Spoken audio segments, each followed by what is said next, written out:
Tonight, by the way, tonight we have Jeff DUNETZ in the first hour. Actually, he's on the teleolophone, one each right here. Jeff, are you there, sir? I think so. Okay. It feels like me. Okay. Have you checked, though? Remember I sent you the form, how to know if you're Jeff DUNETZ?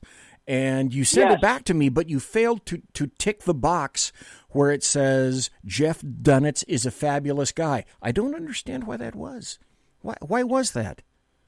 Because I knew it was me. Because Lois gave me a list of things to do. Okay. Alrighty. Her last name isn't Lane. Tell me her last name isn't Lane. It isn't Lane. Okay. Excellent. My wife. Okay. Good.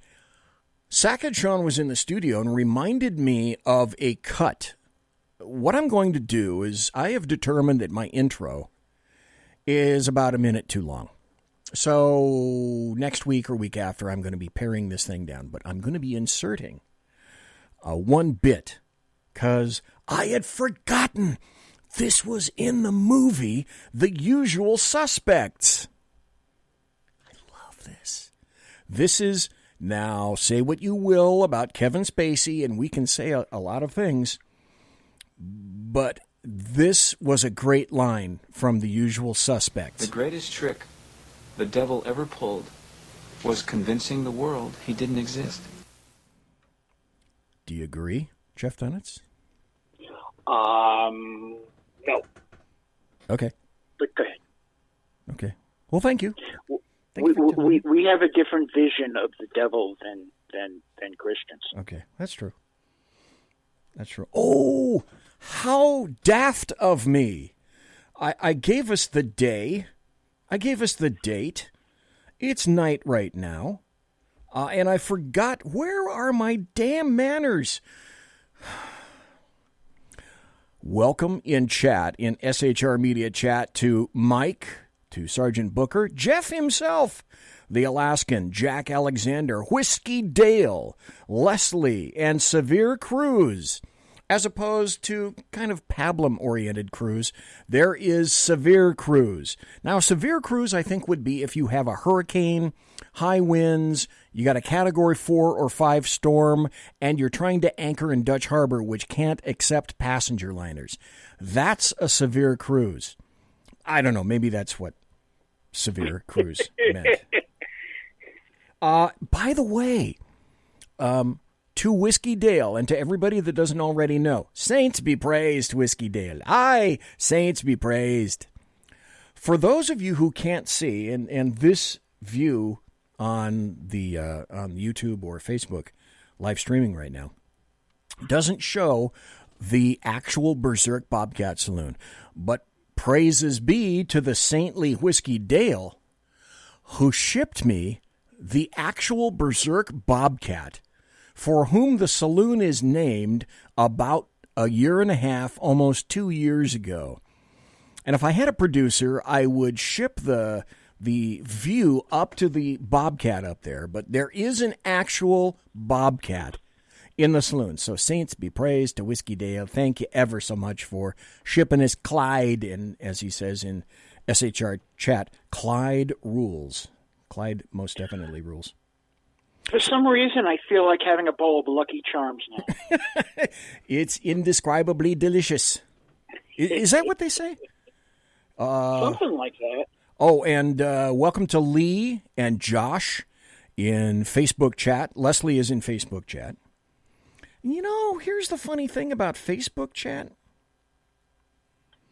I look at the show later, and I see that I'm missing a ton of comments. And what I'm looking at right now over my other teleolophone won't show me all the comments. So for those of you on Facebook, I haven't been kicked off Facebook again, although I'm sure that's pending. But when you, yeah, you and I both know about that, don't we, Jeff? Yeah. So I wish I could tell you that I see all of your comments. The ones I see, I attempt to respond to, but I've discovered after the fact that I don't see but a fraction of the comments here live.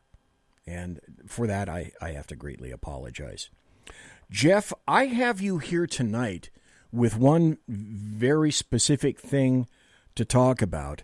This occurred, what would you say, about 2.5, maybe 3 weeks ago? Is it about that long? Yeah. And I thought... it happened August 13th-ish. Okay. And I thought at the time, because I wanted to have you on the Tuesday directly after that had occurred, because I really wanted your input with regard to this. And the situation just didn't work out, but it works out tonight. And though I want to go over your blog, and yes, there are tons of other stories that we can talk about in the first hour, because Jeff DUNETZ will be here in the first hour. Oh, good. I like that guy. I like that guy, and I hope everybody here likes that guy too. Bill. Oh, Bill McIntosh. This is interesting. Bill McIntosh on Facebook chat says he's in Peru. Greetings from Peru. That's one of the furthest locations I've ever have had anyone listen to the show live in chat. Now, I've had a gal, as a matter of fact, she called, and she was in the chat room probably about 6 months ago, from New Zealand. And then Jack Alexander, who is in the chat room right now and whom I have frequently on the show, he's from Australia. But here's Bill McIntosh in the Facebook chat room from Peru. Well, great to see you here, Bill. I hope you come back. Josh, I think I said welcome to you. If I didn't, welcome in Facebook chat. So thanks for everybody being here tonight.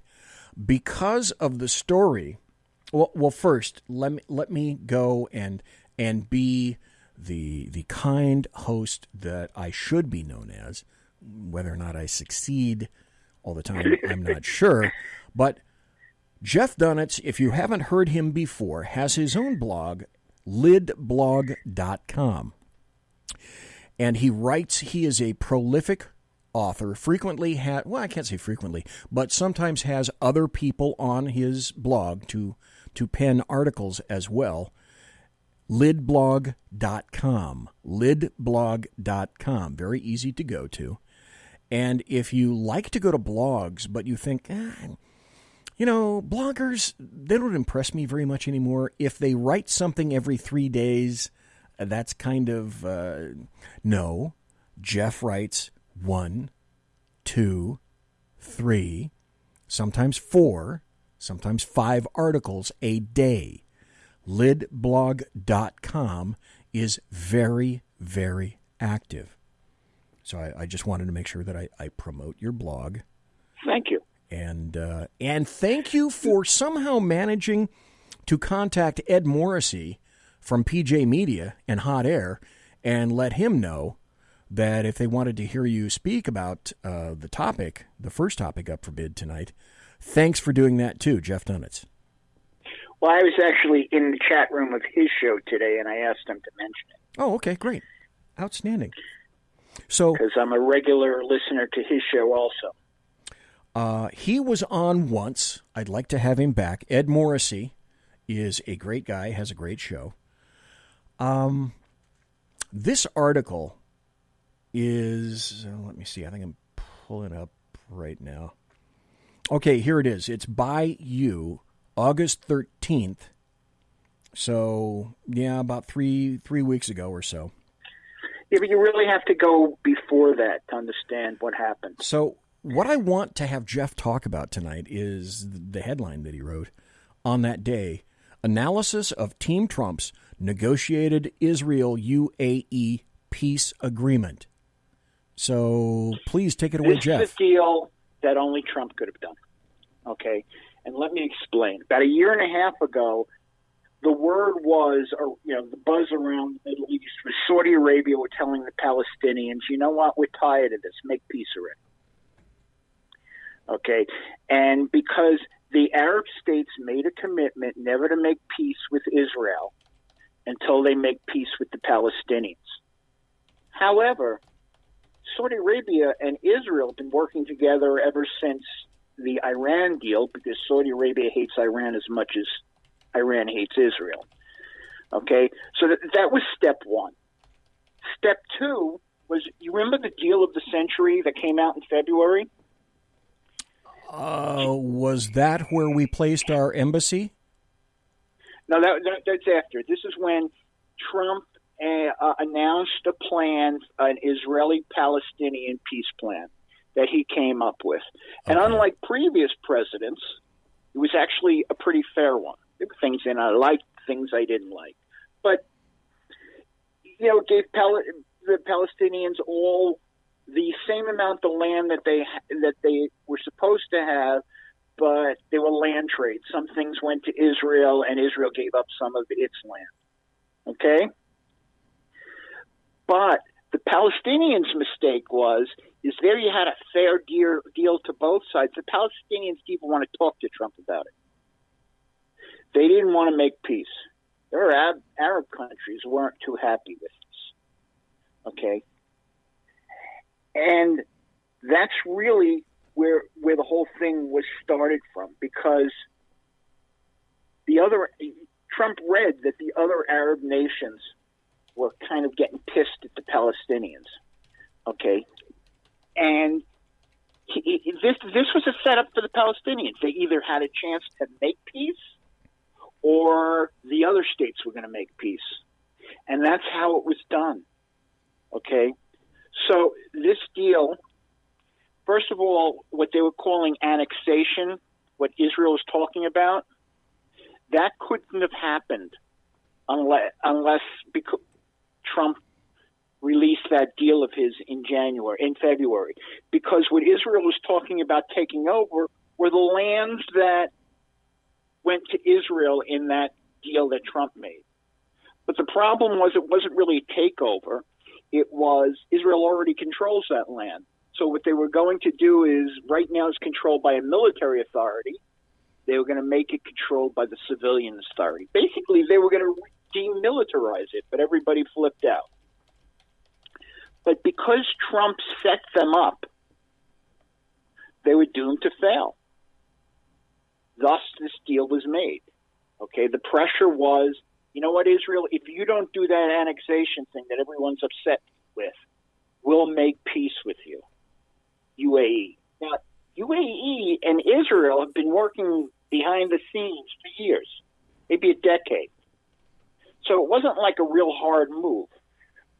And everyone's talking about first peace deal in 25 years. That's not the big deal. The big deal was it was the first peace deal that didn't say that Israel had to make peace with the Palestinians before we make a total peace.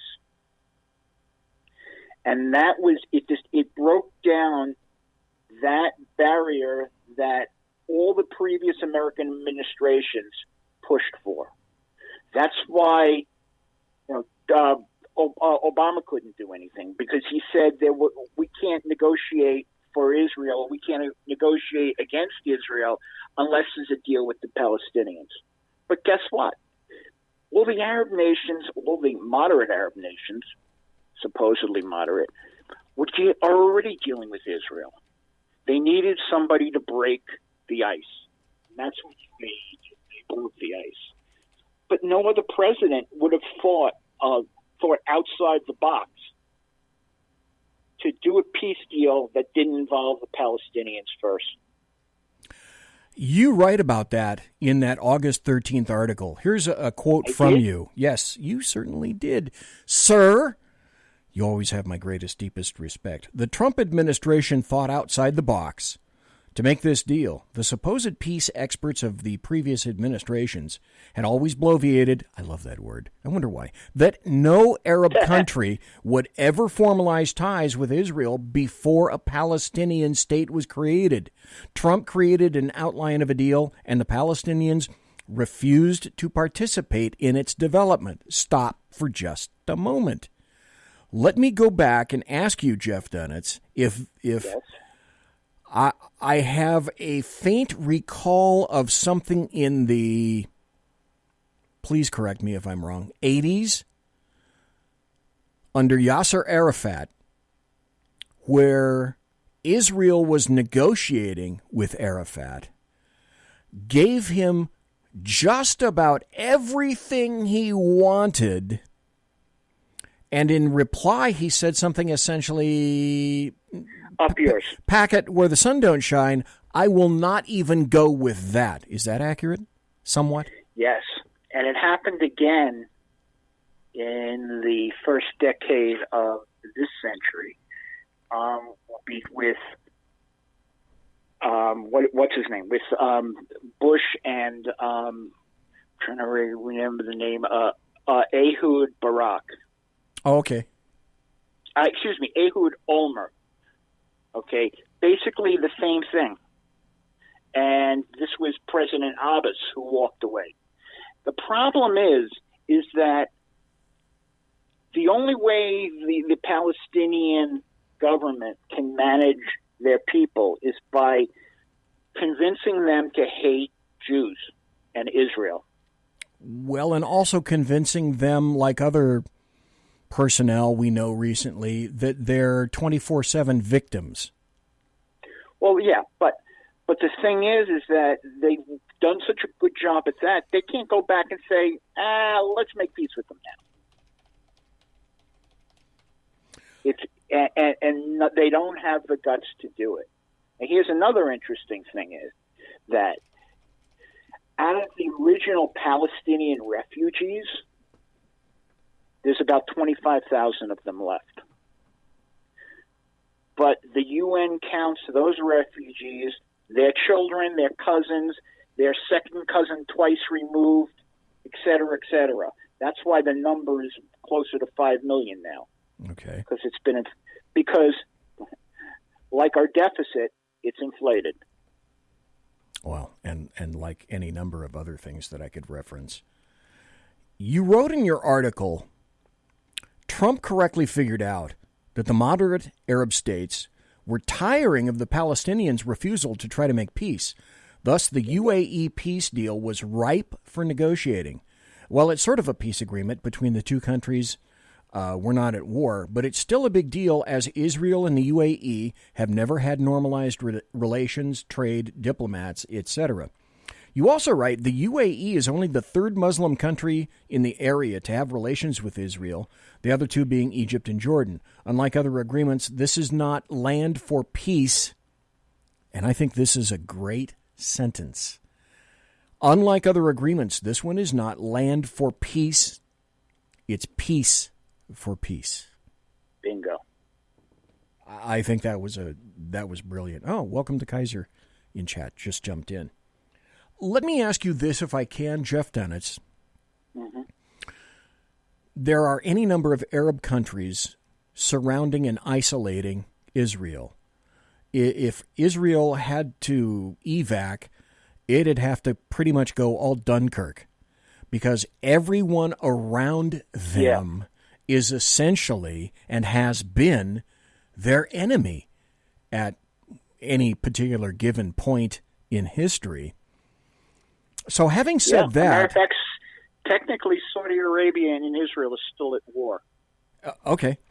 So the first question that I had after watching this story emerge and then reading your article was, all right, the UAE, to my way of thinking, has been really quiet. I don't remember, because I don't have my finger on the pulse of the Middle East or Israel, but I don't remember much about the UAE in the past, I don't know, year or more. So why a peace deal with specifically the UAE and no other nation?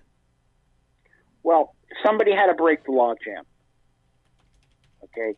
And the UAE was perfect because the leader of the UAE has a special relationship with Trump. He trusts Trump.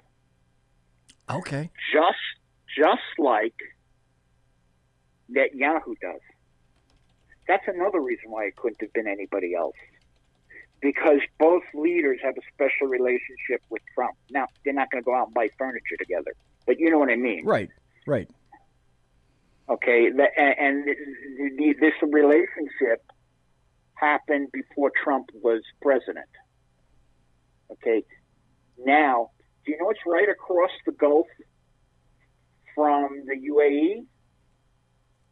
I'm trying to remember my history, but I'll trust you. Okay, it's not Oakland, but they like to scream death to America. Oh, well, damn. Iran. Oh, okay. Okay. Now, UAE, they're not fighting with Iran, but they're kind of scared about Iran, especially Iran getting nukes and Hezbollah, which is basically Iran's terrorist army. Okay.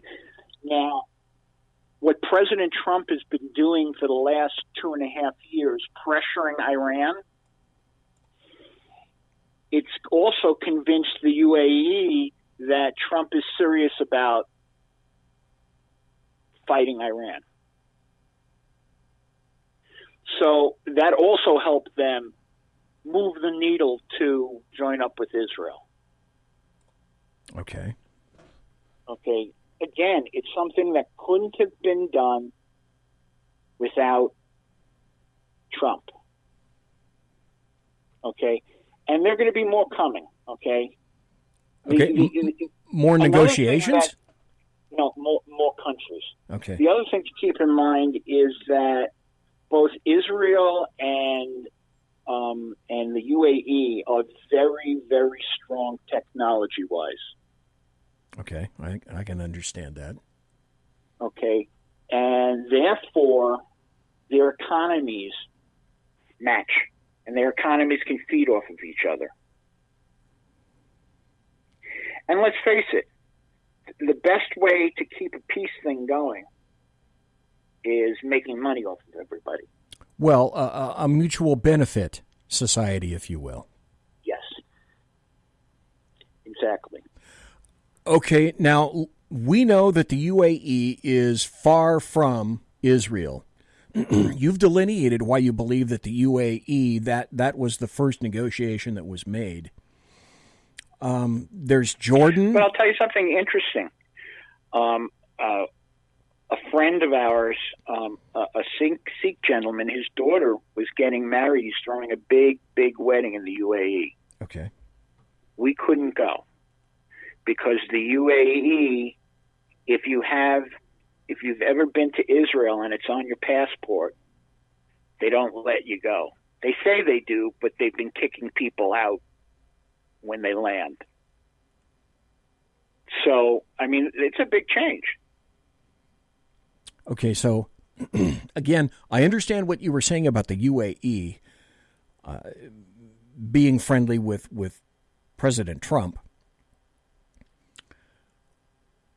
Could there have been, or Jeff DUNETZ, do you think there might be a future deal of some sort with, I don't know, say, I'm just throwing it out there, Jordan, closer, Lebanon, closer. Okay, there is a deal with Jordan already. Okay. Okay, Lebanon is being run really by Hezbollah. It's a satellite of Iran. Okay. There was peace between Israel and Lebanon for like 2 decades until Hezbollah, basically, I think 20% of their government is people from Hezbollah. Okay. So Lebanon, I don't think so. But, okay, they're talking about Bahrain. Okay. And they're talking about eventually Saudi Arabia, but there'll be 2 or 3 more before Saudi Arabia falls. Okay. I am looking, I'm cheating. I'm looking at a map. So I see UAE. I'm looking at Qatar, looking at Bahrain, looking at Qatar, Kuwait. they're saying might be one of the next one, too. Okay. I'm looking at Kuwait. Right. These are all pretty powerful nations, certainly Kuwait, rather oil-rich. The UAE being a conglomeration of a lot of power and a lot of resources. Can we hold this thought? I'm going to go to a break. Folks, we're talking to Jeff DUNETZ. We're going to take a break. Now's the time, perfect time to go to the electric winkle chamber if you must. Come back in about 4 minutes or so. Jeff is going to be talking further about this, plus, this is me on video, plus he's got a ton of other stories to talk about. And I also want to talk to Jeff DUNETZ because he lives in the state, not in the city. But I want to touch base with him regarding just the crazy crap that's going on in New York. OMG. And with that, we'll be right back after this. Thanks, Jeff, for being here tonight. Conservative media done right. You're listening to the SHR Media Network. From a public locker inside a dilapidated Long Island rail station comes a show designed to piss off liberals using truth, facts, and ridicule. The Lid Radio Show, featuring the conservative voice from the People's Republic of New York, the Lid himself, Jeff DUNETZ.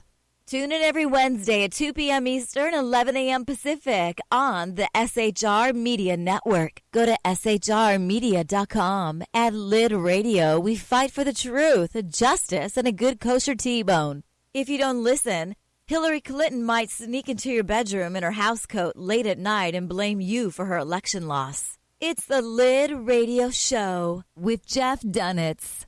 For 50 years, I've seen the American people blinded by corrupt politicians, a lapdog media, and deceptive Islam. The one thing the elites fear is one man with a cane. I'm Dave Milner. Join me through Spreaker, iTunes, and SoundCloud, through SHR Media and the Western Free Radio Network, for half a century of experienced perspective on political and social issues, weekly on The Unpleasant Blind Guy.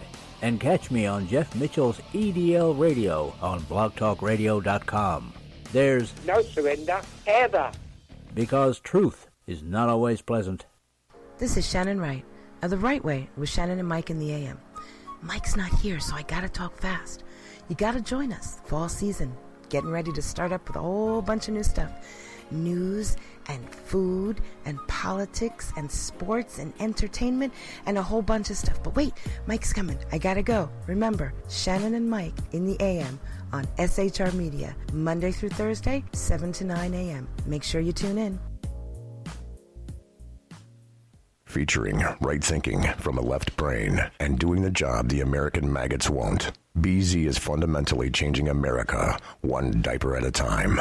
Just when safety pin manufacturers are running out of metal for the diapers of the leftists, where the speech is free, but the drinks are not. The bloviating Zeppelin's Berserk Bobcat Saloon can be heard every Tuesday and Thursday night, commencing at 11 p.m. Eastern and 8 p.m. Pacific, where pushback is a requisite art form in and of itself. Let your ossicles be truly liberated when you listen to the bloviating Zeppelin's Berserk Bobcat Saloon, only on SHR Media Network. No ferrets were harmed in the making of this ad. Join me, Jack Alexander, for the Jack Alexander Experiment podcast, as I take a unique outsider's look at the issues affecting the USA. I fearlessly take on the issues that everyone else is too scared to touch. The Jack Alexander Experiment podcast is available wherever good podcasts can be found, like Spreaker, iHeartRadio, and Google Podcast. The Jack Alexander Experiment, because it's not a matter of left versus right, it's a matter of right versus wrong. It's your business diva here, Melanie Collette. I am inviting you to a front row seat as I discuss some of the most intriguing details of wealth and finance with today's movers and shakers in the world of business. Listen in and discover financial truths on a global, domestic, and household scale. Uncover topics that will impact your wallet today and in the future. Money Talk with Melanie airs Monday through Friday, 5 p.m. East, 2 p.m. West, right here on SHR Media and High Plains Pundit Talk Radio. You can't afford to miss it. Featuring the effervescent contrarian sackheads Clint, plus the unrestrained bulbosity of BZ, the Sackheads Against Tyranny is a real chat show.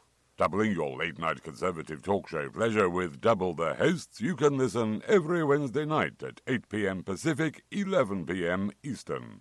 Please note, some contents may have settled during shipping. Member FDIC, batteries not included, warranty void in Montenegro. Conservative media done right. You're listening to the SHR Media Network. Boy, the first half hour passed rapidly. Most rapidamente. Thanks for listening to me. I am the bloviating Zeppelin. Zeppulus, bloviating, one each, right here in the SHR Media Studio. Live and direct in the SHR Media Studio, where I'm broadcasting behind enemy lines in occupied California. While I'm thinking about it, because I'm so crappy at self-promotion, if you're thinking about it and you're on YouTube, can you share? Share the show. If you're on Facebook, can you share? Share the show. If you're on Spreaker, can you share? Share the show. We used to say in child abuse that sharing is caring. And I'm asking for a little sharing. I'm a terrible self-promoter. Jeff DUNETZ, are you a good self-promoter, do you think? No. I find it hard. I find it very difficult. And it comes so easy to some people just to say, hey, go out, watch my show. I'm the greatest. Okay. Well, it's only because I don't call it that. I call it shameless self-promotion. Yeah, of course I it's the only way you can get people to notice who you are. Yeah, that's true.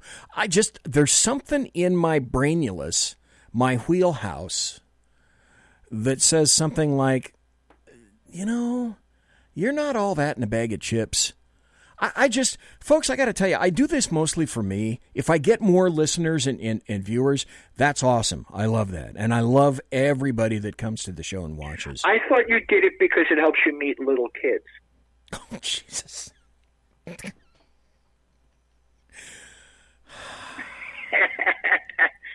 I'm sorry, BZ. That's okay. Because when you say that harkens back to when I was in child abuse in the early 90s in detectives. And I've thought about this. Jeff, since you're here, I'll ask you, and anybody else that happens to be in chat. When I was in child abuse, I was also writing for a blog called Absolute Zero United. And I thought, God, how did I get onto this? Okay, I'll make it quick. I thought one day I'll do a show, or maybe a half hour, part of a show, on some of the stuff that you have no idea goes on in your community with regard to children and child abuse. And I'm of two minds about that, because I'm afraid that I'm going to turn everybody off, or I'm afraid that I'm going to reveal some things that probably ought not to be revealed. And Can I ask you something? Sure. This is serious, not funny. Okay. When you were a detective in child abuse, how did you keep yourself from really hitting and beating up the abusers? Okay. I can only speak He's about. honest. No, I know. I understand. It's an honest question. And I know you, and I know I know that seriously you must have wanted to. Yeah. And this probably isn't true of all the child abuse units or a similarly named child abuse unit all through law enforcement in the United States. In my unit, when I was there, when you were new, this is what you got. You had to prove yourself. And basically, the new guy or gal caught all the cases involving the dead, burnt, broken, crippled, smashed babies. Because nobody else wanted to take those cases. And after months or a year of doing those to see if you can take it, to see if you will stay, I have to tell you, I was lucky at the time. Maybe that's why I was chosen. I do not know. But I have to tell you, and I've said this for some time, I have no kids. And I was solicited to go into child abuse from the previous unit where I was. I was in warrants. And perhaps it was because I had no children. Having said that, dealing with the dead, burned, exploded, slashed, any adjective you can think of or verb, babies, the cases that you take, after a while you begin to question, do I really want to be here? Then you get, once you are a proven entity in that area, then you are slided the cases of the actual pedophiles. Not the people where there is physical, obvious abuse, but the people, the suspects who live to mindfuck children. Because when you get into, you have to get past the I want to kill you so quickly, so rapidly. If you're not past that in the first week, you're there, you will not survive. I see. So you have to be able to put that aspect of your brain, you have to put your lizard brain on hold. And then once you handle the initial cases that no one else wants, essentially, then you move and migrate into the cases where it becomes, I have a suspect, I've invited them into an interview room. Some are absolutely nuts, and you cannot conduct a conversation. Some of them are there just to screw with you mentally, just like they did with the kids. Okay. And you learn that if you can get, these are mind games, hours of mind games in an interview room. And it's a challenge to see in that situation who's going to survive and who will triumph over the other. One thing you know immediately is that if you get an admission, your foot is in the door. If you can get an admission, your foot is in the door. How the hell did I get over here? Anyway, that I'm still of two minds about that. I'm still thinking, someday I'd like to do about a half hour of that, and the other one I'm thinking is that is really a bad idea. Because I will tell you quite frankly, the biggest, after I retired, this is probably the first time I've said this, I've had a very difficult time with retirement. Because my brain theater won't shut down. After 41 years of all of this, it doesn't go away. The brain is on, and it's just a matter of what night is going to be the worst show, the worst play, but it doesn't go away. It never goes away. And so I'm just doing my best, like everybody else, to motor through. Then throw 2020 on top of that. Jesus. I'm sorry, Jeff, go ahead. No, I found that very interesting. So do you want the worst story of the day? Just to segue away from that? Sure. Okay. The worst being the best or the best being the worst?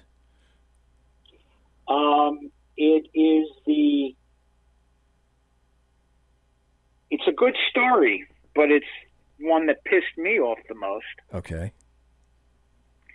The mayor of Washington appointed a committee to recommend changing the names of their city-owned properties to remove anybody who had anything to do with bigotry, slavery, or anything like that.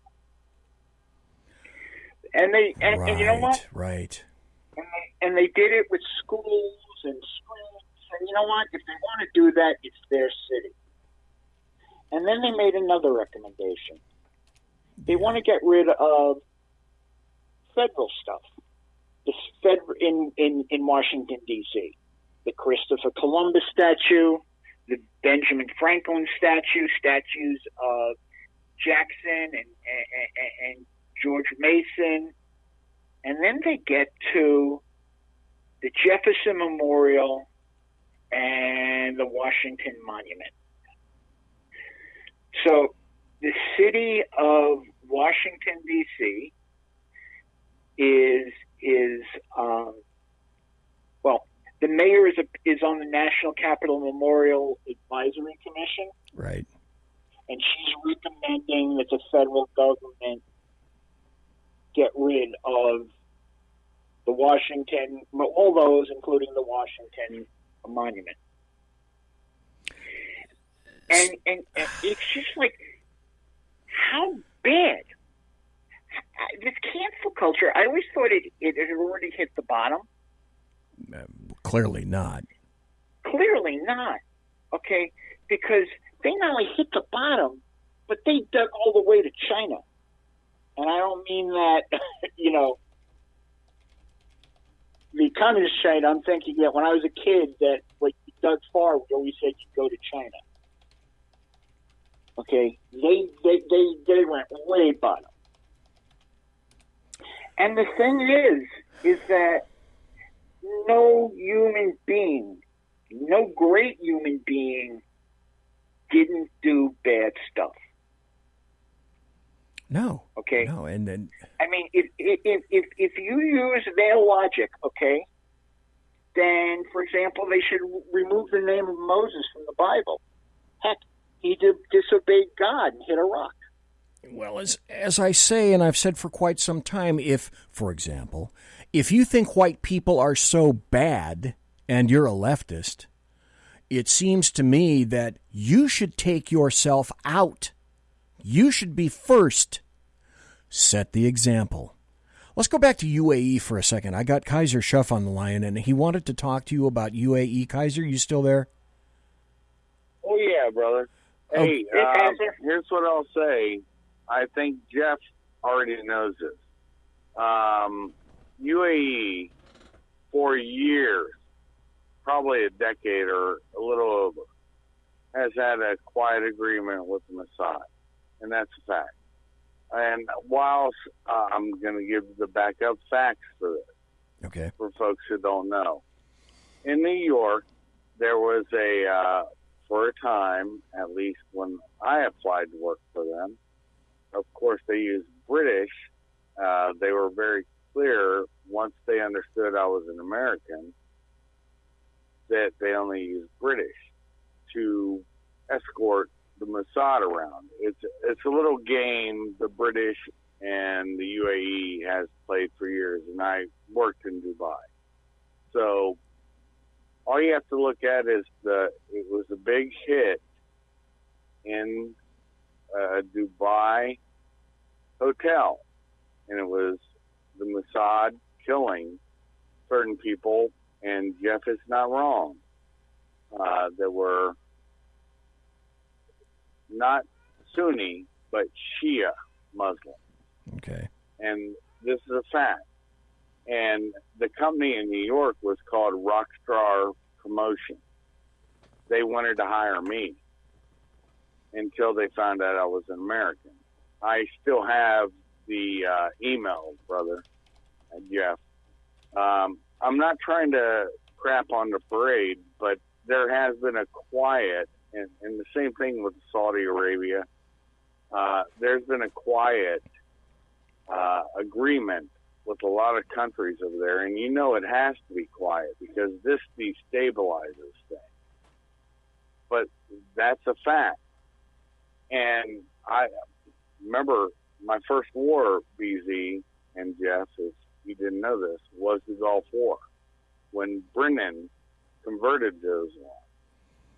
And okay, you're talking 91? The U.S. media. You're talking 91, right around in there? Yeah. You broke up, brother, so maybe it's my phone. No, that's okay. I was asking if that was right around 1991, right around in there. Yeah. It was 90, 91. Yeah. 91, and 1st Marine Division got there in, we all got there in August 7th of 1990. I left on April Fool's Day, April 1st, 1991. So, there's a lot of misinfo that people throw out there. I don't think Jeff is doing that. I think Jeff is being honest, because it is a good thing that the UAE is normalized relations. But in Dubai, all people have to look at is the Mossad hit in Dubai, and those people were driven there by Brits. I know several of the Brits there. They were the ones who wanted to bring me in on this. But it was out of New York, Rockstar Promotions. That is their cover name. They're going to change it now because this is the first time I've outed this on your program, by the way. And Jeff probably doesn't even know it. But they have had really normalized relationships. Same with the Kingdom. Don't think this is different. They can't openly say they work with people working against. It's the Sunni Shia split. And that's the problem nobody wants to talk about. I'm being honest about this. Well, wouldn't you say... And I think Jeff knows this. Wouldn't you say, though, that it's a step in the right direction, Kaiser, that Israel and the UAE are at least making these steps? As Jeff pointed out originally, I don't think anybody else could have done this. I don't think any other president could have done this, or even had the inclination to attempt. I agree. I'm just saying, I'm speaking that relationships have been normalized, but not officially. Does that make sense to both you and Jeff? And I really will listen for your guys' thoughts. Okay. Actually, right. The UAE Thanks, Kaiser. yesterday made an announcement that any boycotts of Israel that were in place before now have to be lifted. Okay, so it's real. So Jeff Dunetz, do you think? Well, you mentioned Bahrain. Do you think Bahrain might be next after UAE? Is that the information that you might be getting? I'm hearing Bahrain. I'm hearing Qatar. I don't know. Okay, but it's one of those. Okay, and when you have 3 or 4 more, then you're going to have Saudi Arabia. People are saying Saudi Arabia is next. No. Saudi Arabia needs cover. Okay, because, you forget that they need protection from Iran. Yes. So they're not going to do it. They're not going to be a leading person in it, a leading state. They're going to be in the middle. Okay, so it sounds as though, number one, we know this was a good thing, Jeff Dunetz, that this happened. You're indicating that there may be more countries coming. There will be more countries. There will be more countries coming. Overall, in the Middle East, I don't know, this is really maybe standing way out on a limb. It helps to stabilize the Middle East. Okay? Okay. And that's a good thing. I'm talking about it from the perspective of the United States. Yes. I love Israel, but this is my country. Okay? From the perspective of the United States, it stabilizes the region. Okay? Which is something that Trump has been trying to do since, you remember what his first trip was overseas? Did he go to Saudi Arabia? You bet. He went to Saudi Arabia. Saudi Arabia had him arranged for him to have a big conference with the Arab states, and he told them no more of this terrorism crap. I think he went to Riyadh, or did he? Yes. Well, that's Saudi Arabia. Oh, right, but I'm trying to remember the city that he went to. Yeah, he went to the capital. They had a big conference there. Okay. Okay. Are you talking about Riyadh? Yes. Yeah, NFA Calamity. Look, man, I'm being honest with you. I learned Arabic in the kingdom. I know how all the sausage links go. And you're exactly right, Jeff. There has been a quiet ceasefire where they allow, even in the kingdom, people from Israel to go there. It's a very quiet thing. Well, But the other it's thing to you have get to rid of- understand is that the Middle East, the moderate countries, to use that term, they stopped trusting the United States during the Obama administration. Okay, when Obama promised that Syria had to stop gassing its own people or we do something, and then did nothing, he lost the Middle East. No, but that's what happened. I'm telling you. I hear it from diplomats. Well, I have been on the other side looking at things, and what I'll say is, you're not wrong, but it is about the Arab, the Sunni Shia split. Of course. And but that's what. Hold on. Well, can I finish my thought, please? It's been the Sunni Shia split. I'm not saying Iran is perfect. I'm not saying the Saudis are perfect. I do like Israel, although most people don't think I do. I do like Israel. I think they are a stabilizing force. But the problem is, when people say this has not been normalized, they're correct. It hasn't been normalized through an edict. But it has been normalized for about 2 decades, at least. And it's because your enemy and my enemy are friends. And that enemy we will focus on. And trust me, I am not a fan.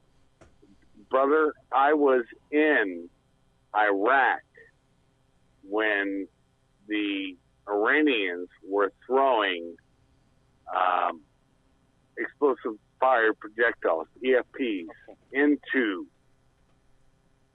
Iraq and killing my brothers. Okay. And I even helped. You understand this. I want to make sure all the listeners understand it, okay?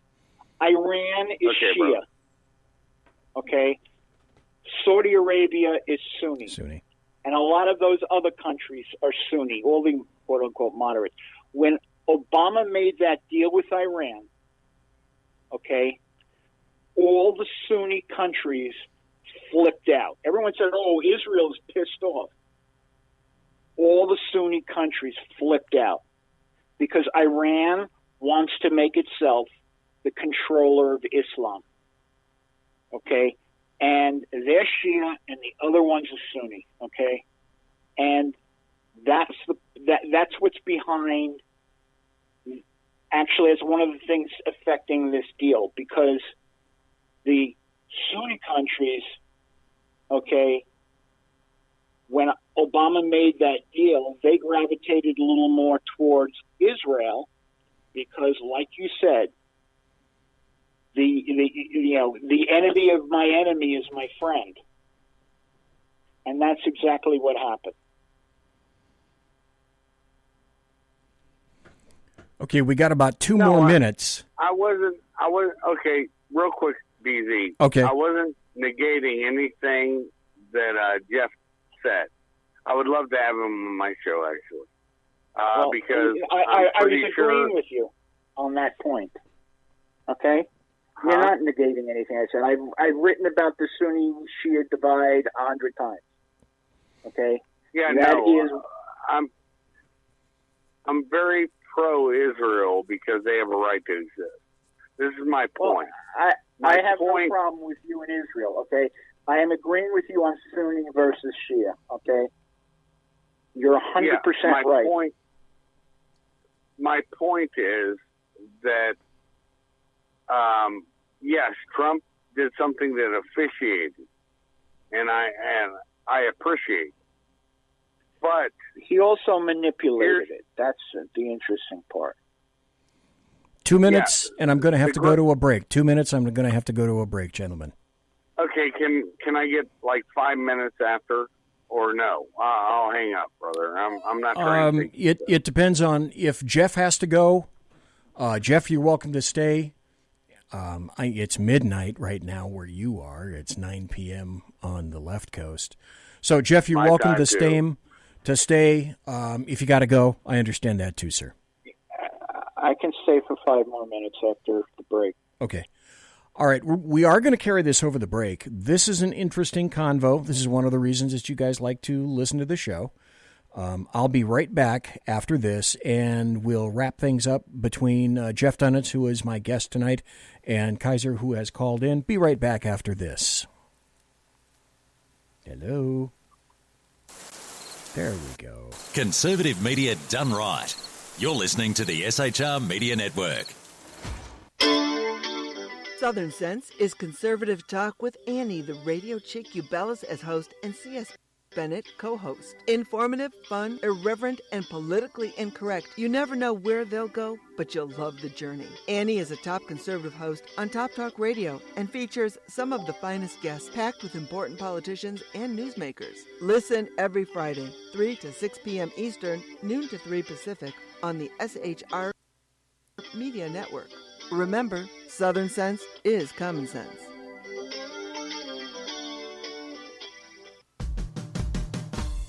It's your business diva here, Melanie Collette.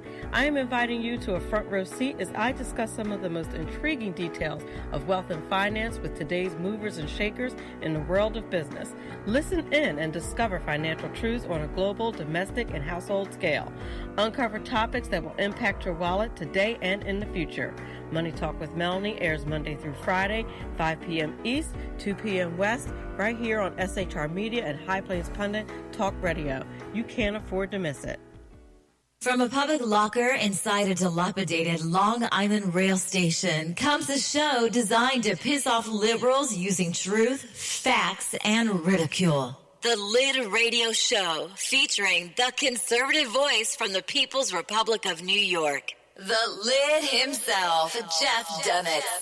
Tune in every Wednesday at 2 p.m. Eastern, 11 a.m. Pacific on the SHR Media Network. Go to shrmedia.com. At Lid Radio, we fight for the truth, justice, and a good kosher T-bone. If you don't listen, Hillary Clinton might sneak into your bedroom in her housecoat late at night and blame you for her election loss. It's the Lid Radio Show with Jeff DUNETZ. Conservative media done right. You're listening to the SHR Media Network. Good evening. Broadcasting behind enemy lines in occupied California, the bloviating Zeppelin's Berserk Bobcat Saloon radio show is featured on the SHR Media Network every Tuesday and Thursday night for 2 hours at 11 p.m. Eastern and 8 p.m. Pacific. Whilst manufacturers are running out of metal for the diapers of the leftists, BZ continues to radically change the world of leftists, one diaper at a time. Stop balancing your checkbooks. Stop cleaning your fish tanks. The bloviating Zeppelin's Berserk Bobcat Saloon radio show is your magnet for truth, justice, obesity, a darkened studio, and late-night freedom. No United States of America freedoms were abridged in the making of this ad. This is Shannon Wright. And this is Michael Wright. Reminding you to listen to The Right Way with Shannon and Mike. Every Monday through Thursday. 7 to 9 a.m. Right here on shrmedia.com.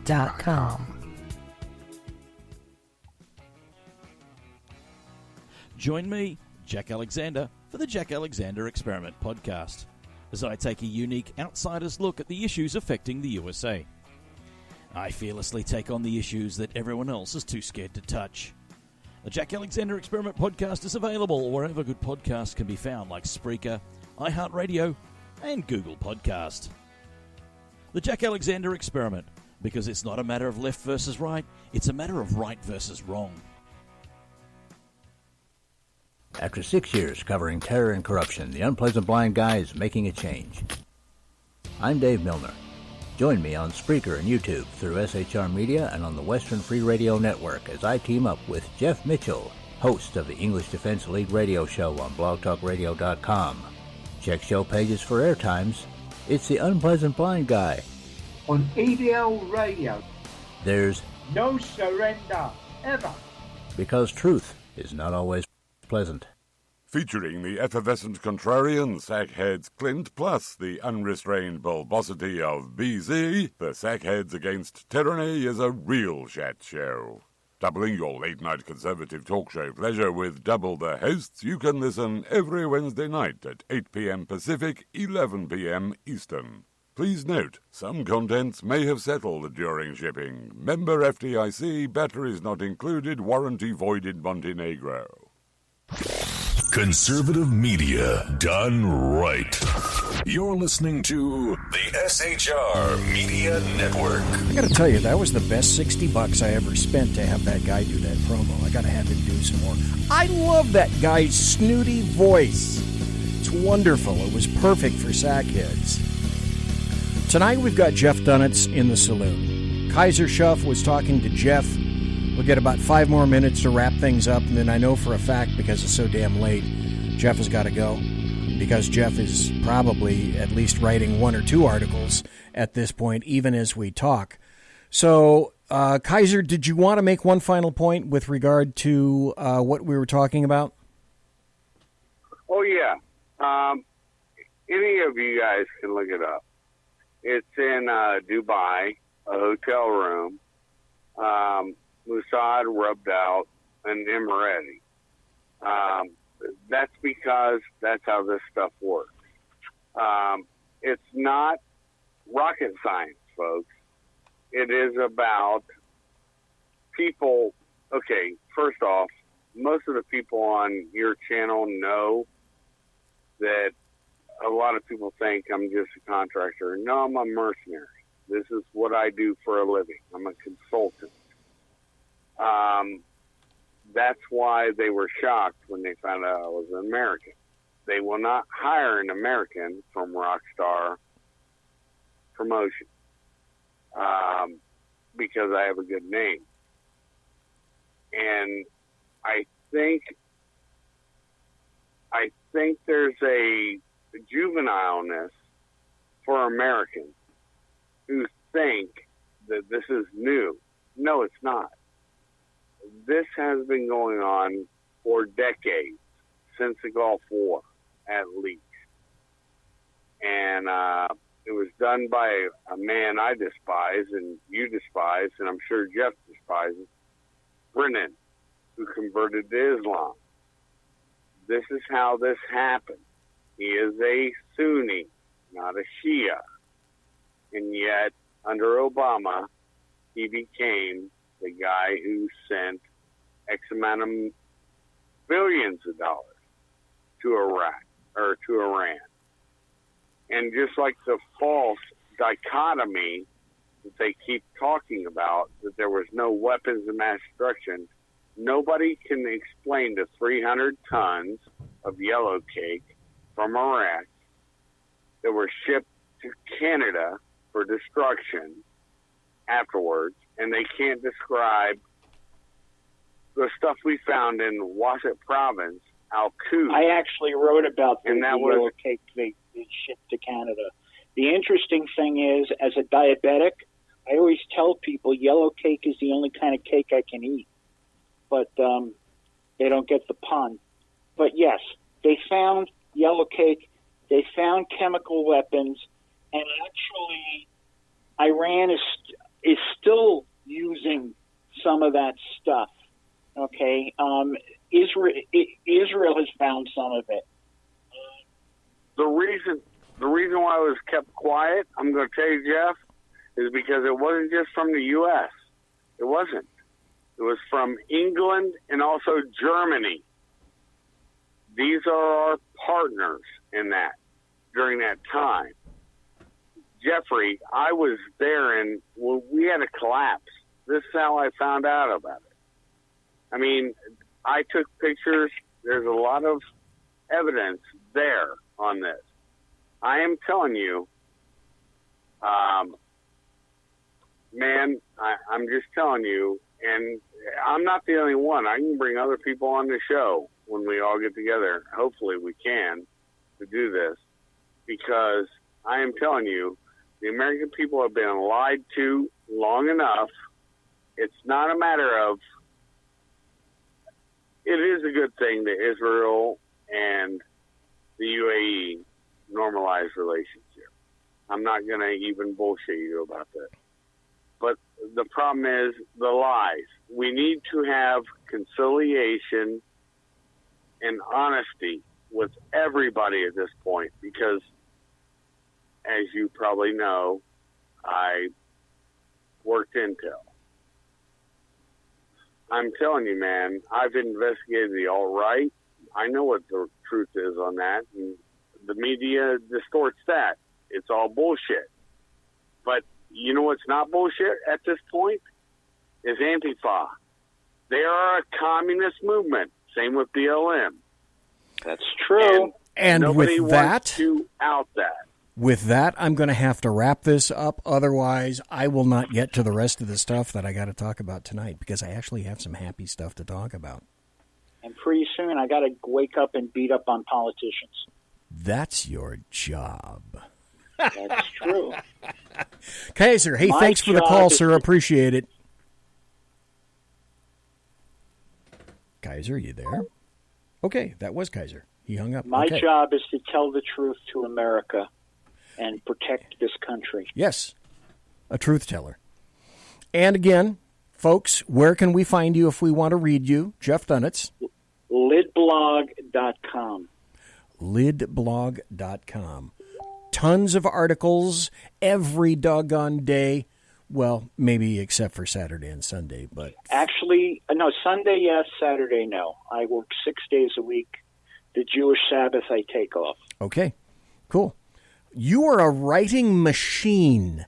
You are a monster. Jeff Dunetz, thank you ever so kindly. We will have to have you back. I wanted to. Anytime. I enjoy talking to you, whether on the air or off. I always enjoy talking to you. You'll always be on the show at least once a month because there's so much good stuff to talk about. So thank you again, sir. And Thank you. If I haven't said it recently, I want to say it now in front of everybody. Jeff is on the East Coast. Jeff lives in the state of New York. It's 12:12 right now. So imagine putting aside CP time to talk with some big, fat, bearded, elderly, obese dude in a Trump hat on the West As opposed Coast. to a big, fat, bald dude in a Trump yarmulke. And one of the promos for the show today, I have that picture of you wearing that yarmulke in black and white. I have that picture, and I used it. That was today. in Time Magazine, believe it or not. I do believe you. All righty, sir. Thank you ever so Anyway, kindly. You be well, my friend. We'll have you Have back. a good rest of the show. And Thank you. get some sleep, sir. Thank you. I will try. Bye-bye. Bye-bye. That was Jeff Dunetz. Thank you ever so kindly for being here, Jeff. I greatly appreciate it. And I threatened that I have some positive stuff to talk about. But before we do that, this is sort of a standard thing of the show now. Hello? The bloviating Zeppelins, HeyJackass.com Chicago Death Toll Update. Courtesy of Chicago Mayor Lori Lightfoot. And, of course, we know Chicago Mayor Lori Lightfoot is no hypocrite whatsoever. I hope I get around to that story. So, HeyJackass.com. Go to HeyJackass.com, featuring and illustrating Chicago values. The death toll, let's see, final August totals, because it's September 1st. So, final August totals versus August of 2019. For August, shot and killed 69. Plus 37%. Shot and wounded 430. Up 78% from 2019. Total shot 493, up 72% from 2019. Total homicides 66. In August, that's up 29%. Hey, Chicago's got something to be really happy about. Okay, so week in progress. That would be August 30th to September 5th, shot and killed 7. Shot and wounded 40. Total shot 47. Total homicide 7. Year to date, Oh, this is where the numbers go kaboom-a-loom-a-loomy. Shot and killed 476. Shot and wounded 2,337. Total shot 2,813. Total homicides 519. Illustrating once again great Chicago values. Now, I'm going to transition over into some happy stories, and I've been having some trouble with my laptop, so let's see if this plays. This is, let's see, who put this out? This was James Woods. This is kind of a commercial kind of thing he called We Are Democrats. What are we fighting for? For the workers, for the dreamers, and asylum seekers, for those with disabilities, for seniors, for safer schools, neighborhoods, and communities, for secure retirement, for opportunity, for our country. We are the party of the people. We are Democrats. Yeah. Everybody knows the Democrats are the party of the people. Power to the people. Right on, brother. Okay, that was Jeff DUNETZ in the first hour. I have decided that I was going to... people were expecting me to cork off tonight on COVID-19. And initially I had planned to, but there are so many other things that are occurring right now. I think that to be... Oh, Dan. Welcome to Dan in Facebook chat. Good to see you there. And Jimmy Collins. I think we're going to have to come to the realization that in terms of John Durham and whatever it is that he is or isn't doing, because nobody really knows, I think we're going to have to come to grips with reality. And with regard to that, Lou Dobbs was talking to Tom Fitton. And Tom Fitton is not really a very happy camper, but he's coming to grips with things, and I think we are going to have to also. Joining us tonight is Tom Fitton. He is the president of Judicial Watch. He has a new book. It's called A Republic Under Assault, The Left's Ongoing Attack on American Freedom. It's available for pre-order right now. We recommend it to you highly. Tom Fitton, good to see you. This is, first of all, explain to me how the former CIA director under investigation by Durham, whether he's a target or not, is at the CIA headquarters for that investigation. Well, it sounds like old home week. Maybe they needed to review classified information. Of course, that could have been done in other locations. You know, my concern is it's been, 16 plus months since Durham was appointed. Yeah. And only now is he questioning Mr. Brennan. And, I think Mr. Brennan is probably calling it right. I hope he's wrong that he isn't a target. I think Comey believes he isn't a target. And they might think otherwise if there were serious investigations or a serious investigative approach evident, and I'm not seeing it. I don't see grand juries operating. I don't see a bunch of witnesses coming in. I don't see lawyers complaining about their clients being brought in before Durham. You saw during the Mueller investigation, that's what a serious criminal investigation it looks like. Even though it was corrupted, when the government's bringing pressure on witnesses and subjects, and that is not evident here. And I don't think it's because Durham's being careful. I think because he's not doing the work. You think Durham is not doing the work. So what you're really saying... Okay, stop right there. I got to go to other stuff. That is an incredible comment from Tom Fitton regarding what has happened for the prior 5 years, here in the United States of America. And if you've gotten to the point, Tom Fitton is, I don't remember, in one of the chat. Oh, there it was. In Dan Maynard wrote in Facebook chat. Tom Fitton is going to go down in history as one of the unsung heroes that helped to save the United States. Tom Fitton has sued everybody and their brother within an inch of their life through any number of FOIA requests to get to the bottom of information that should have been plain and clear for everyone to see for quite some time. But he had to sue the United States and any number of departments to get the information. And I'm afraid, as apparently is Tom Fitton, that if we're setting all of our eggs in the Durham basket, we're going to be very crassly disappointed. I was listening to Jeremy Hansen. I try to listen to him as many times during the week as I can. Unleash Jeremy Hansen. Tonight he was talking about getting things going ourselves. And I have not been a big fan or actually linked in very much to what's happening with Q.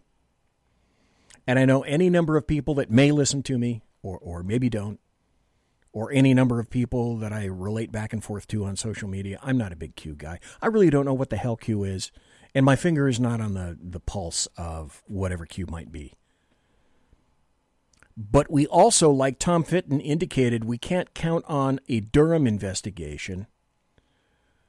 As I think Jeremy pointed out earlier today meaning Tuesday because it's Wednesday now on the East Coast. Don't put your eggs in the Q basket. Don't expect Durham or Q or anybody else to pull our ass out of the fire. I don't believe it's going to happen. If you're thinking that you can sit back and let someone else do the work, Tom Fitton do the work, and that you can watch and listen in some sort of an uninvolved manner, you're thinking improperly, folks. In a way, I am Q. You are Q. He, she, and it are Q. We are Q. They are Q. Because the only people that are going to get things done are you and me. But the other thing that I wanted to make sure that I emphasize tonight is, and I'll like I say, I'll go into some COVID-19 stuff. But I'm going to save, I believe, the bulk of that for Thursday night.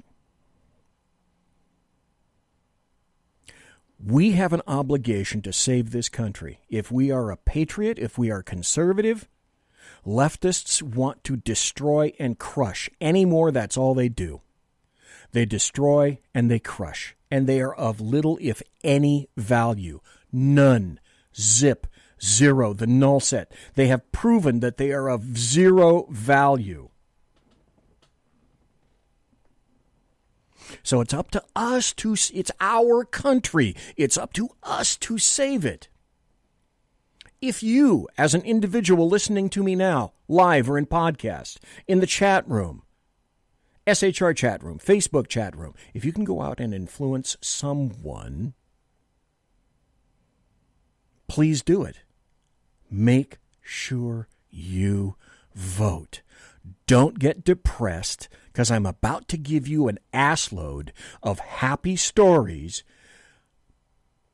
If you let this media bullshit seep into your brainulus because it's 2020 with all the rest of the GERP that's going on, don't do it. Don't let that happen. One of the reasons that I'm here is to point out that I believe a lot of good things are going to happen on November 4th. We will vote on November 3rd. The deal about November 3rd is don't listen to the media.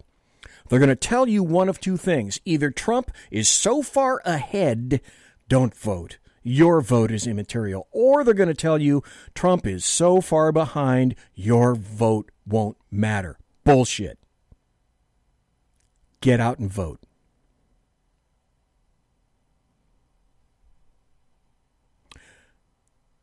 Don't listen to the media. They are attempting to control your life, and I'm telling you, with all of the incredible forces arrayed against OMB, Donald John Trump, the guy with the dead orange cat on his head, he will still come through and he will persevere. And perhaps, boy, my laptop is slow. Oh, my goodness, that's what happens when I open about 50 tabs now because of all the stories that I was going to go into. Well, let's just start. It's time for this. It's time for happy stories and good times. The first one is this.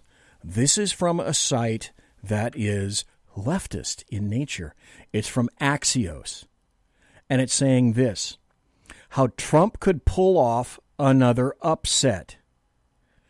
Leftists are finally paying attention.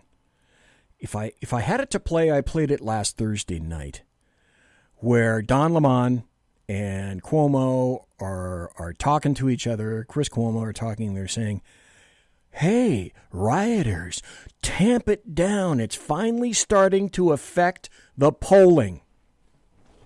And it is. The violence is finally starting to affect the polling. That's the only reason that they're trying to tamp down the violence, because up until then they perceived that the violence was working in their favor. They were in favor of violence, ripping this nation apart. Now they're not, because it's not working to their benefit now. Axios. It feels like August of 2016 all over again. Polls show Donald Trump losing big. Pundits proclaim he can't win. Well, bullshit alert when I tell you about some of the new polls. This was written late August. Pundits proclaim he can't win. Reporters sneer at Trump voters on Twitter and cable. Why it matters. There are several signs that should give the Trump is toast, self-assured pause. He's doing better in some swing state polls than he was at this point in 2016. And his floor of support holds strong, regardless of what he says or does. And for those, I've lost tons of friends, including a family member. And to all of you who have left, and you don't want to talk to me anymore, fuck you, kiss my ass, I'm for this country, not you. So I am at this point, I am voting for Trump, period, end of statement. I don't care what he says or does until then, period. If you don't like that, well, that's your view on the left side. So I guess I can't have that either, can I? Not only is the stock market on fire, but a lot of blue-collar workers in building, plumbing, and other manual crafts are doing pretty well, too, despite Wuhan 19. Trump's big bet is that there are a lot of working-class voters, especially in rural areas, who did not vote in 2016, but they're going to this time. His other bet is that months of dumping on Joe Biden, often with lies or wild hyperbole, again, bullshit, will do what he did to Hillary Clinton, make the Democrat nominee seem slightly more unpalatable than himself. That's from Axios. Oh, but wait. Oh, come on, laptop. Don't be doing this to me. I also saw this. This came out today. Leo Terrell. If you guys ever watch Fox, if you ever watched, and you can probably still find them on, you can probably find them on YouTube. Leo Terrell and Sean Hannity, and also Tucker Carlson, used to have screaming matches at each other because Terrell was a massive leftist. Even Leo Terrell these days has gone and said, this is so far over the top, I can no longer support these people anymore, period, end of statement.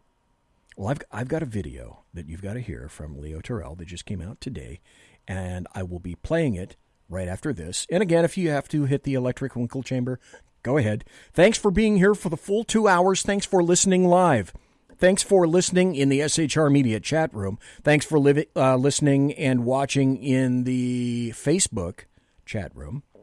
I appreciate it. I appreciate your time. I'll be right back after this. Conservative media done right. You're listening to the SHR Media Network.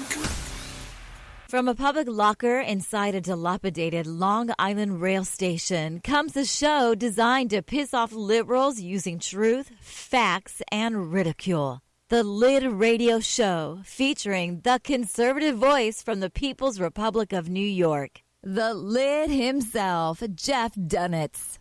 Tune in every Wednesday at 2 p.m. Eastern, 11 a.m. Pacific on the SHR Media Network. Go to shrmedia.com. At Lid Radio, we fight for the truth, justice, and a good kosher T-bone. If you don't listen, Hillary Clinton might sneak into your bedroom in her housecoat late at night and blame you for her election loss. It's the Lid Radio Show with Jeff DUNETZ. Hey, are you guys listening? This is Shannon from Right Way with Shannon and Mike in the AM on SHR Media.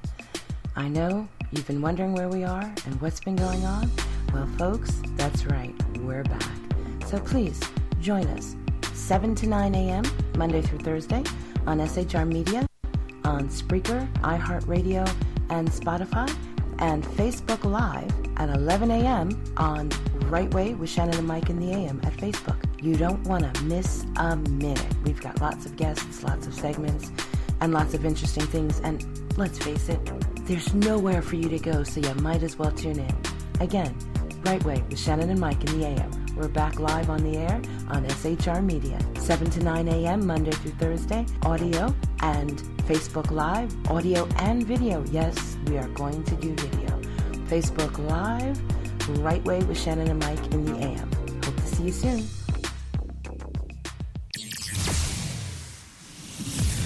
Broadcasting behind enemy lines in occupied California, a mere 2 miles from the state capital, the bloviating Zeppelin's Berserk Bobcat Saloon radio show can be heard every Tuesday and Thursday night at 8 p.m. Pacific and 11 p.m. Eastern, only on the SHR Media Network. Go to shrmedia.com to listen. You can also watch on the SHR Media Facebook page and the SHR Media YouTube channel. No goldfish were abused in the making of this ad. Conservative media done right. You're listening to the SHR Media Network.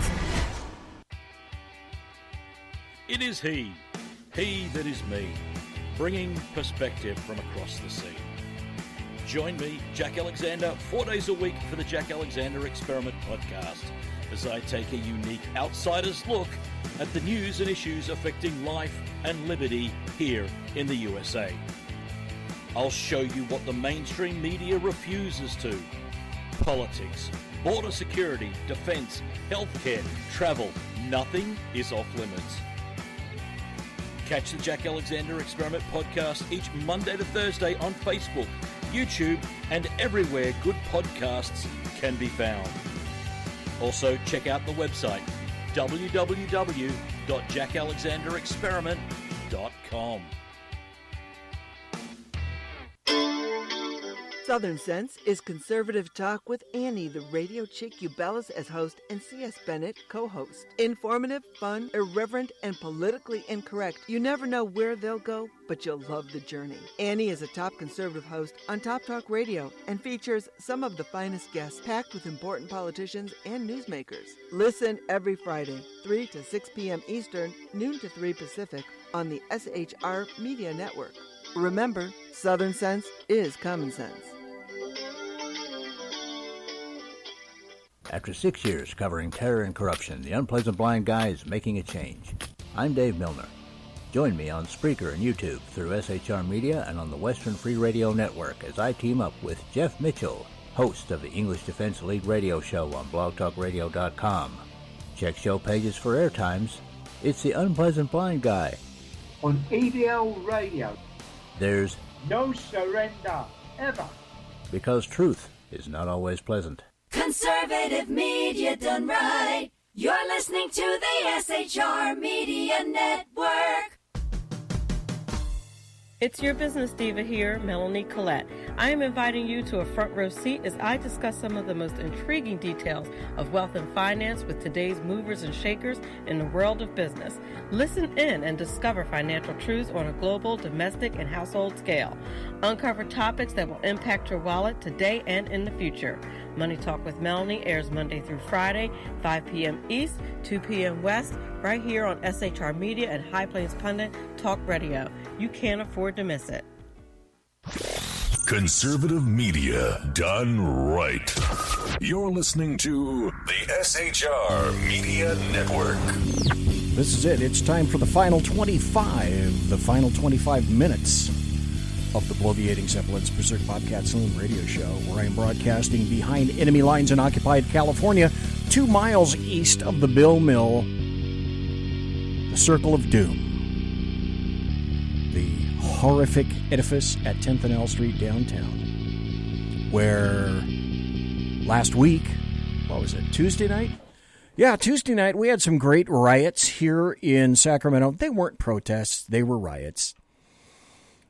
And we discovered that the rioters, not the protesters, went to the sheriff's department that was at 711 G Street, broke out every window on the bottom, went over to the district attorney's office a block and a half away and did the very same thing there. Sacramento, you gotta love it. I can't wait to get the fuck out of Dodge. There are some very convoluted things that are keeping me here. In any event, Leo Terrell said, after I introduced who he was, an enemy of Tucker Carlson, an enemy of, Sean Hannity. Now he's a friend.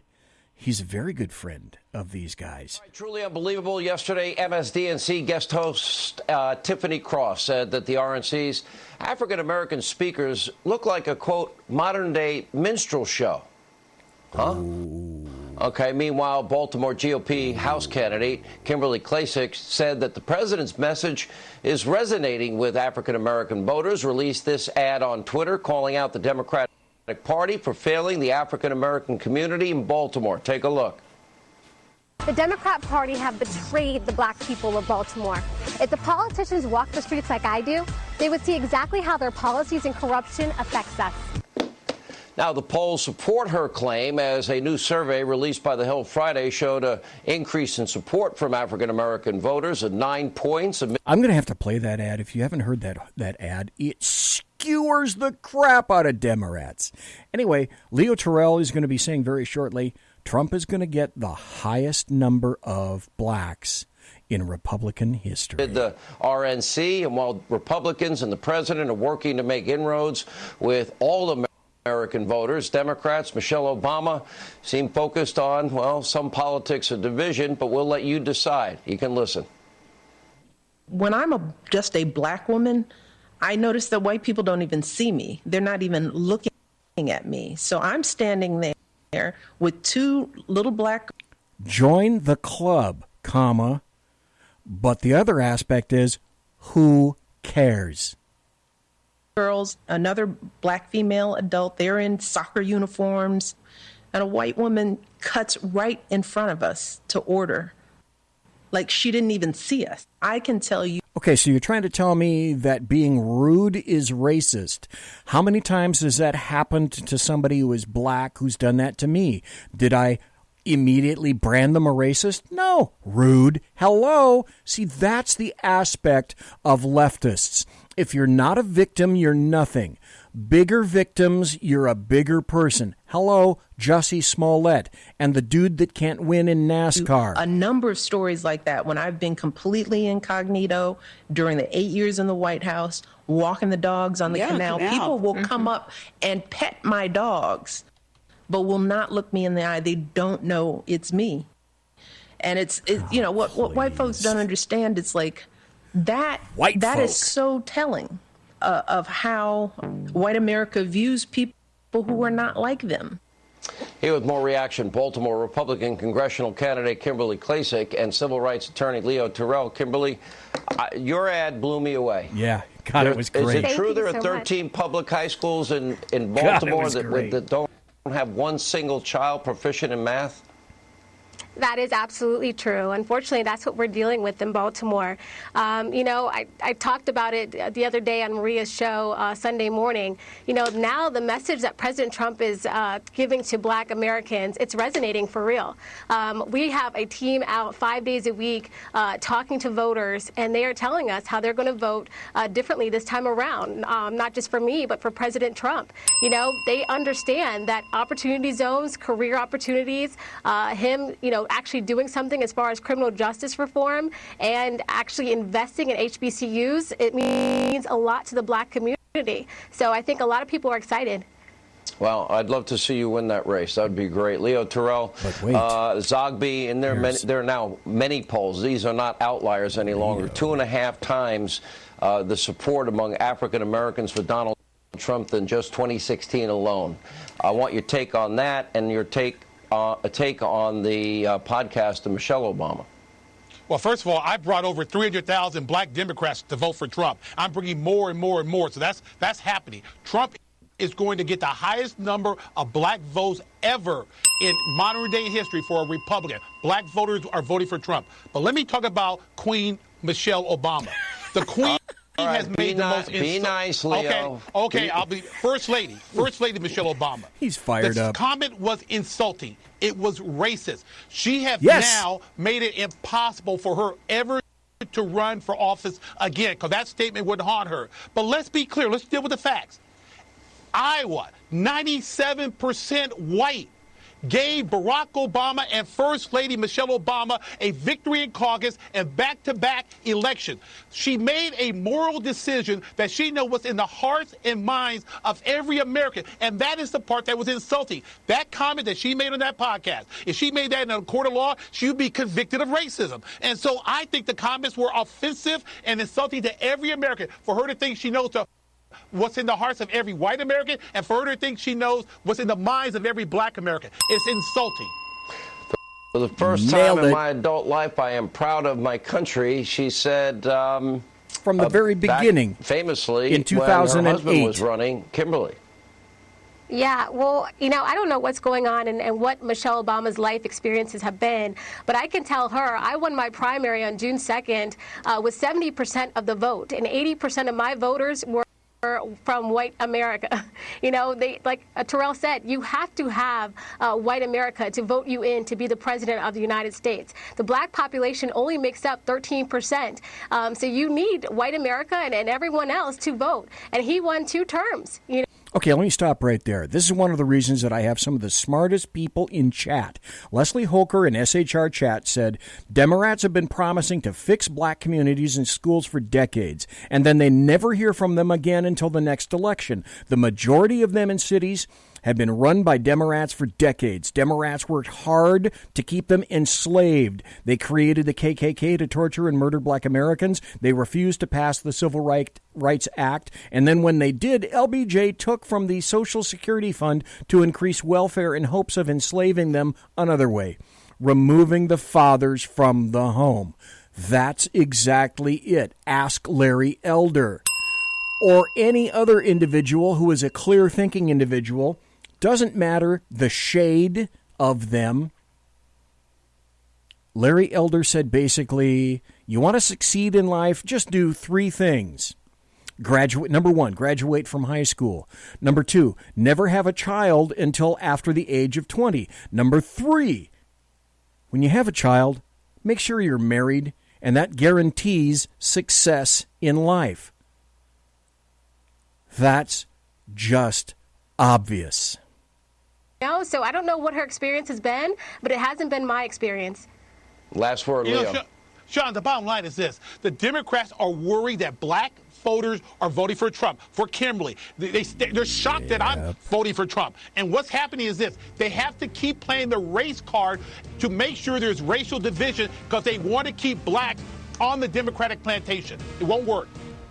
That's exactly it. Well, wait, there's more. From Rasmussen, Trump approval rating at 36% among Black voters. Let me say that again. That's from a late August poll. Trump approval rating at 36% among black voters. That's essentially unprecedented in the history of blacks voting for Republicans. But wait, there's more. Then there was this that also came out, if my laptop will cooperate with me. Trump, well, we already saw this. And this is one of the major reasons that the Democrats are in a tizzy.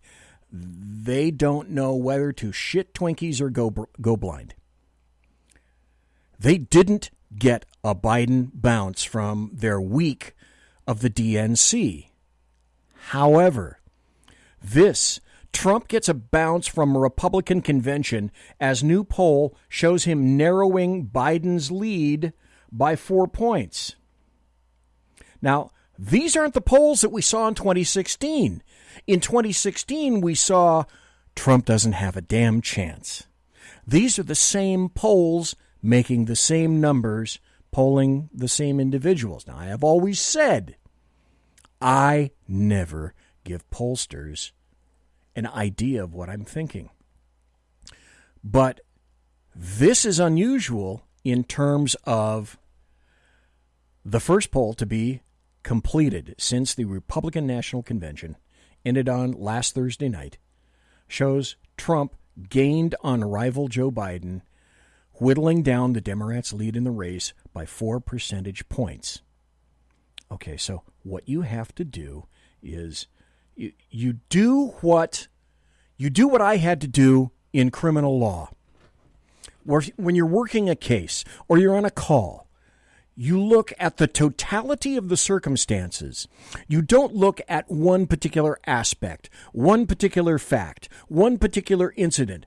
Your job is to look at the entire sphere of the circumstances, and then that will give you a better and clearer indication of where the case is going to be taking you. That's the same thing for the polls here, plus all the other people that are saying these things. People that have never historically said these things about a Republican presidential candidate before. I have to give great credit to Brandon Strzok. I'm going to have him back on the show. I've had him on the show 5 times. He's big potatoes now.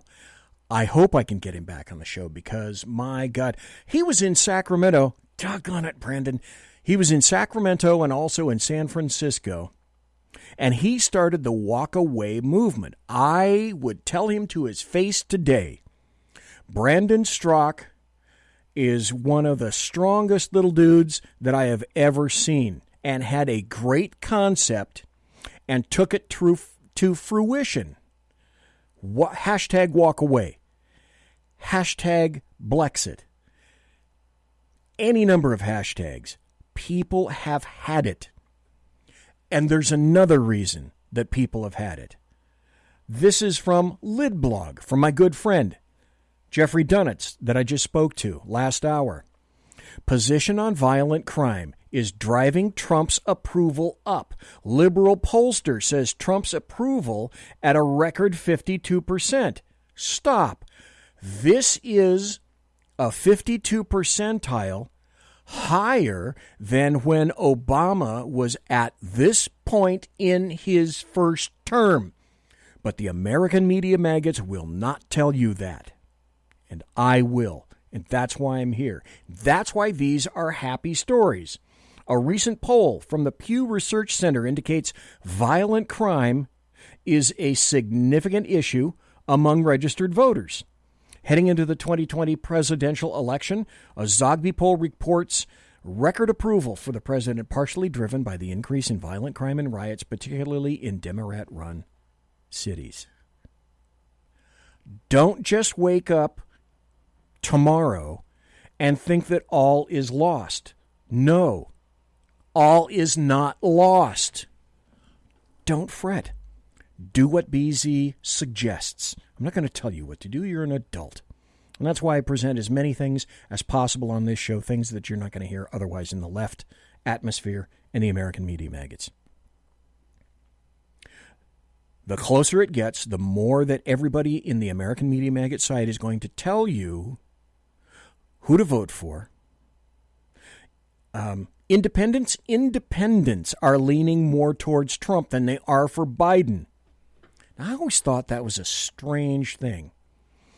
If I'm a registered independent, but do you really think in 4 years, if you have half a brain, that there's any... God, maybe you can tell me. Maybe you can tell me. Write it in chat. Is there anybody that you know of, anybody at all, who isn't a stegosaurus, as I call them, who hasn't already decided one way or the other that they either like Trump or they hate Trump? Because when people say, it's going to be the independents that... bullshit. There are people that are registered independents, such as me. How can you live in the United States of America and not know who President Trump is and wait until the moment you get into your polling place, or depending on how it goes, whether you go in the round oval on your ballot, and at the last second, you go, well, yeah, I don't know who I'm going to vote for. Maybe Joe, maybe Donald. I don't. Are you kidding me? I shouldn't doubt it. I shouldn't doubt that there are... This is what got me killed on Facebook for a month. I'm sure there are stupid fucking Americans that are out there. I don't know who I'm going to... I find that so hard to believe. Alaskan in chat says, this is interesting. All of our Democrats are running as independents up here. Huh. Imagine that. Tainted. They don't want to be tainted. They don't want to be tainted with all the violence and the stupidity and the vacuosity of Joe Biden. Here's another happy story, because it's happy. Did you happen to hear this? My guess would be, no, you didn't. This came out today. Today. This is breaking news. This is a brand new story. Court blocks release of Trump tax returns amid latest appeal. But it doesn't fit the American media maggot narrative, so you haven't heard about it. I'm telling you, folks. Don't get depressed. Don't get wound up. Okay, let me do the wind up for you. All the hard money that you pay for this show goes right here. Let me do the winding up. Let me blow my top. Let me go 210 over 190. And then you can sit here with your favorite adult beverage and listen to me talk about happy stories, because this shit isn't over. Until the fat lady sings. Or until the fat BZ tells you what's happening November 4th. By the way, November 3rd, that night, SHR Media from the East Coast and the West Coast, we will be covering the election. We're going to be covering the waterfront, just like we've done in 2000. God, we did this in 2016. And we did this in, gosh... Now, that's the only, those are the only ones that I've been involved in. But the SHR guys have been involved in that kind of stuff. Don't get upset. This is not the end of the world by any stretch of the imagination. I got about 6 more minutes before the end of the show. Here's why I hold out positivism. Because you have to ask yourself a logical question. And that question is, do you possibly think that leftists and Democrats have it within themselves to magically stop doing what they're doing right now? The answer is no. And do you think that all these violent anarchists, leftists, are going to listen to a thing that Don Lemon or Chris Cuomo happen to say to them? No. They're not listening to their mayors. They're not listening to their governors. They're not listening to anyone. At this point, they just want shit to burn. So the Democrats at this point may attempt to moderate their tone just a bit. But even Biden did not come out and say, damn those people for killing him. And a guy got shot because he was a Trump supporter. Period. End of statement.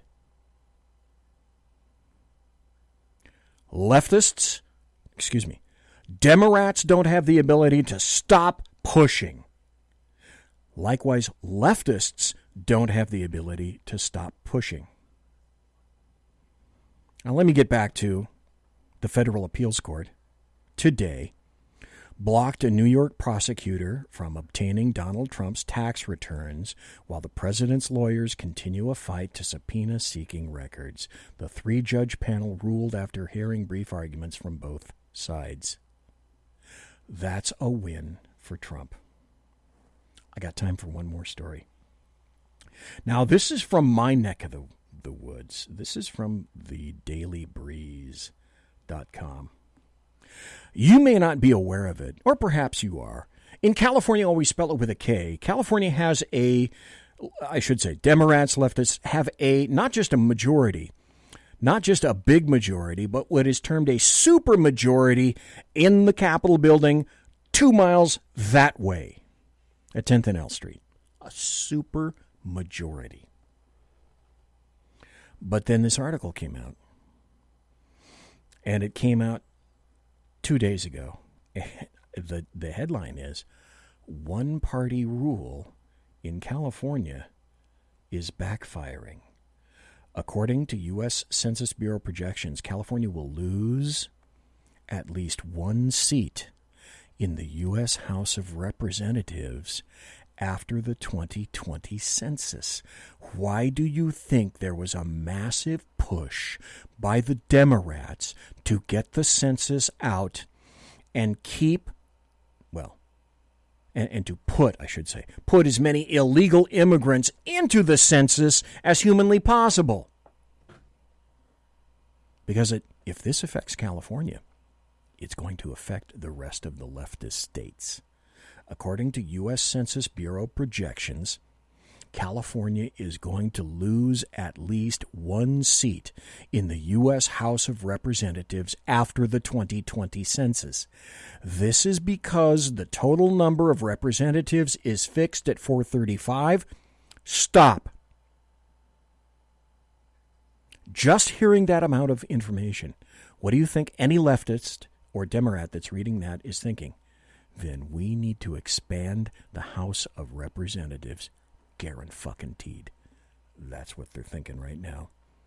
This is because the total number of representatives is fixed at 435 and allocated to population. This zero-sum game means that states with decreasing or static population will lose and states with growing population will win. Since statehood in 1850, California has consistently gained representation in Congress because it was the land of boundless opportunity and promise. Now, not so much. So why are Californians leaving the formerly golden state for states like Texas, which is projected to pick up 3 House seats?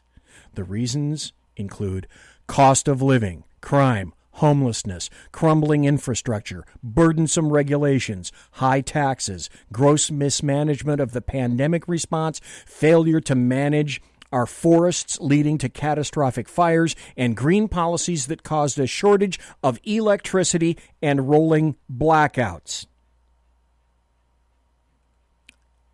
And how do I know that? Because kids, I see it every day. I live here. Monsieur has been locked!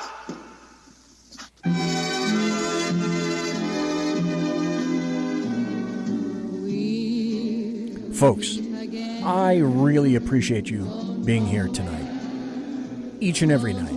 It's late at night. Thanks for listening. And I should say it more. The time that you spend at night with me as a late night talk show conservative, a conservatarian, little L libertarian. I appreciate the time you take, whether you're listening in live or interacting in the SHR Media chat or the Facebook chat. I'm serious when I tell you, I started this off for me, and it's always fun. I get to bloviate. But I really appreciate how the audience has gone boom. So, thanks to you, each and everybody here. And by the way, I also want to thank, before I go, my personal KC-135 Kettle One refueling team, with whom I will be consorting in less than an hour. Thursday night, Western author Terrence McCauley. He's got some great books. We're going to be talking to him Thursday night. God bless. Take care. Be safe. Everybody. Everybody quiet down now and get some sleep. Good night, everybody. Good night, Mama. Good night, Ben. Good night, everyone. Good night, Mama. Good night, Daddy. Good night, children. Good night, Daddy. Good night, Elizabeth. Good night, John Boy. Good night, Jim Bob. Good night, Jim Bob. Good night, Jim Bob. What's going on? I was asleep. What's everybody doing? Good night, Jim Bob.